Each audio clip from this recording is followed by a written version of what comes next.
What's going on, everyone? Chris from Pickdawgz.com here with your free pick from the 2025 Major League Baseball Home Run Derby going down Monday, July 14th, 2025. If you like this content, make sure you smash that thumbs up, subscribe to our channel. Let me know your Home Run Derby picks in the comment section below. If you're looking for my best bets, you can head to Pickdawgz.com. Click the Experts tab at the top of the page. It's a great time to do so. It may be the dog days of summer. We may be at the MLB All-Star break, but we still got some WNBA early this week. MLB will pick back up on Friday when the WNBA has their All-Star break. But right now it's Christmas in July. The best time of the year to hop on a yearly pass. For me, it's 25% off. It's only $8.99. So, it's the cheapest you're going to get it all year long. And like I said, the best way to get the best maximum value over at the premium side. You can definitely still hop on something daily. Pair me up with any of the other great cappers there, but still the long-term passes are definitely the way to go. Remember to use the promo code PICK at checkout, get 15% off your purchase. And we also hit our goal of 250,000 subscribers here on our YouTube channel. I appreciate each and every one of you that's helped us get to where we are today. If you haven't already hit that subscribe button by now, though, please do so. And if you have, if you're new to our channel, welcome. I can assure you we're going to be making you some hefty amounts of coin. And let's start by doing it here with the Home Run Derby. It's, the lead-up event to the MLB All-Star Game. And we got quite a field this season. What I'm going to do here is we're just going to talk about the names here. We're going to sort of just break it down. I'm going to give you 4 picks that I like for this the Home Run Derby that I'm going to put a couple bucks on across the board.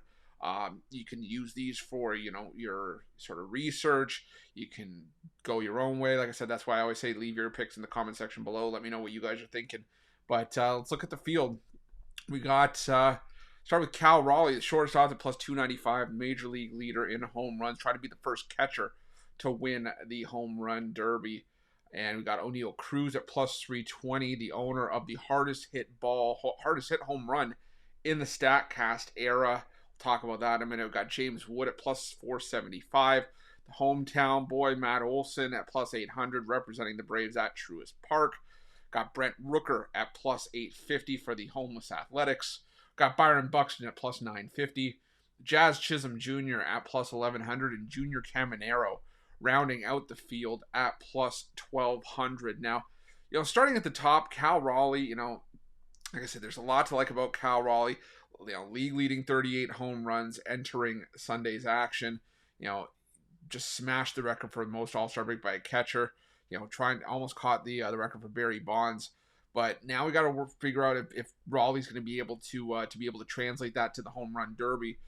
And at short odds, I don't know if I love it. I mean, I know he definitely got the power to do it, obviously, but a lot of times we've seen the favorites kind of just flame out and just get there just based on reputation up to that point. Obviously, you're going to try to have the league leader in home runs in the Home Run Derby, but it doesn't always translate to success.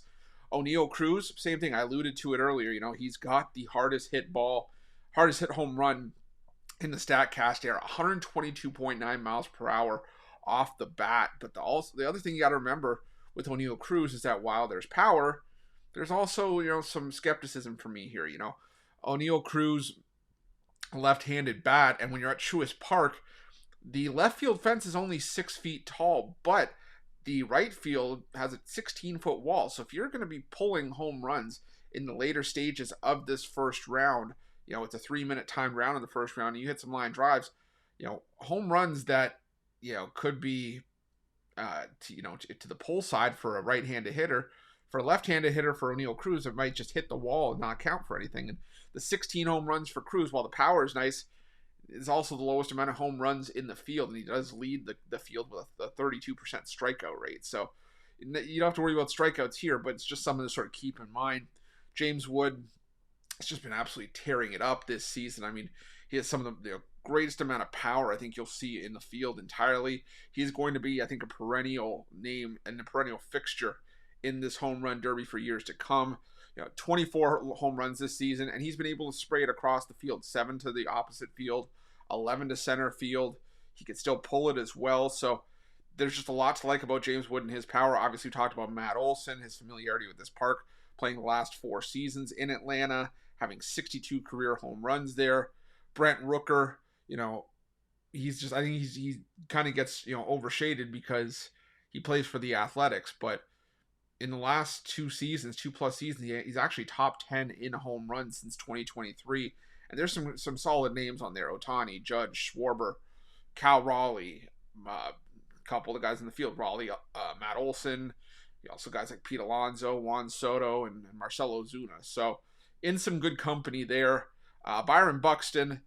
I think the thing for me with Byron Buxton is that he's better suited for just the all-around nature of his game, not necessarily the home run power. Now, granted, he has one of the higher isolated power numbers of the entire field, but I just think that maybe Byron Buxton better suited for, like I said, the all-around power. But that being said, he is a Georgia native, so I do think maybe he'll want to be able to rise up and sort of win for his home state. You got Jazz Chisholm Jr., who has had some solid home runs this season. It's his first home run derby, but he also has been able to generate some power in that bat. It's just a matter of, can he be able to do it consistently throughout the entire home run derby? You got to get through the first round first. And then last but not least, Junior Caminero, who has exhibited some power for sure. It's just a matter of being able to do it consistently. Like I said, it's not easy to just go over and over and over again. I think that he'll be able to do some damage here. He's got a really fast bat. You look at Baseball Savant.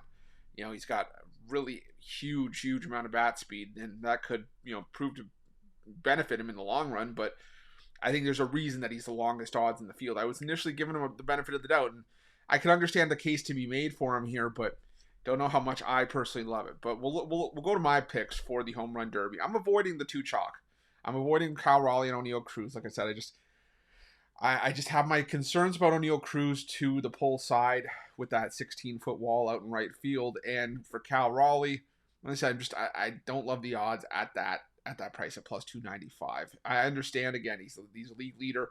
Would it surprise me at all if he won the home run derby? Absolutely not. But I think where I want to start is by going to James Wood at plus 475. Like I said, the dude's power is absolutely scary.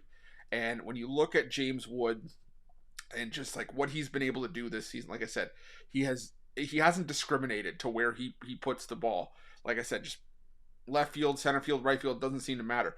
He's also familiar with this ballpark from playing a lot of games in the division against the Washington Nationals. Sorry, I shouldn't say a lot, but enough games within the division that he's familiar with this ballpark. He's had 7 games there in his career.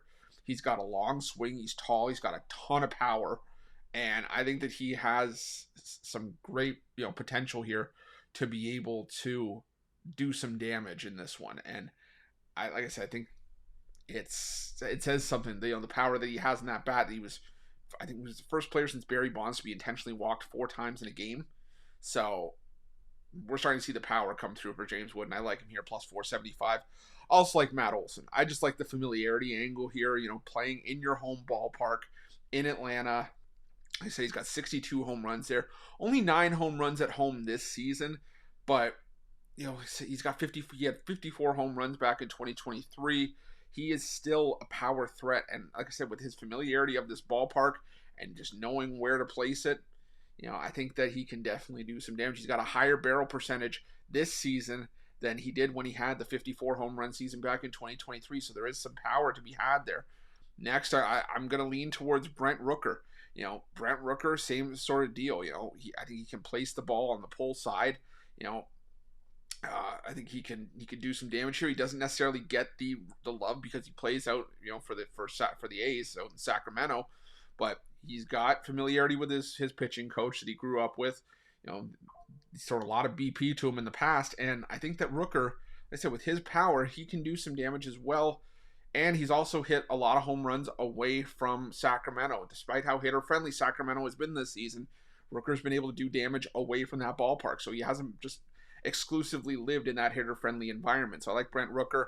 And while I did knock the versatility of Byron Buxton, there's still no denying that he has a lot of power in the bat. Like I said, he has one of the higher isolated power rankings in all of baseball. And he is just a very good, clean hitter. He just does a lot of the fundamentals very well. And I just think at plus 950, he's worth the shot here. I didn't love Jazz Chisholm or Junior Caminero. Like I said, I think he's the long shot for obvious reasons. And Jazz Chisholm, to me, I just don't think has the consistent enough bat to take the shot on here. But these are my 4 picks. James Wood, plus 475. Matt Olson at plus 800. Brent Rooker at plus 850, and Byron Buxton at plus 950. But thank you guys so much for joining me. I appreciate each and every one of you for taking your time out to check out this video. Again, if you haven't already subscribed to our channel, please do so. If you're looking for my best bets, you can head to pickdawgz.com and click the experts tab at the top of the page. And while you're Pick Dawgz, check out our betting tools. They're 100% free. They're the best betting tools in the business, and tools that you want to make sure that you have in your back pocket when you're making your best bets for the day's action. Thanks for watching. See you guys soon.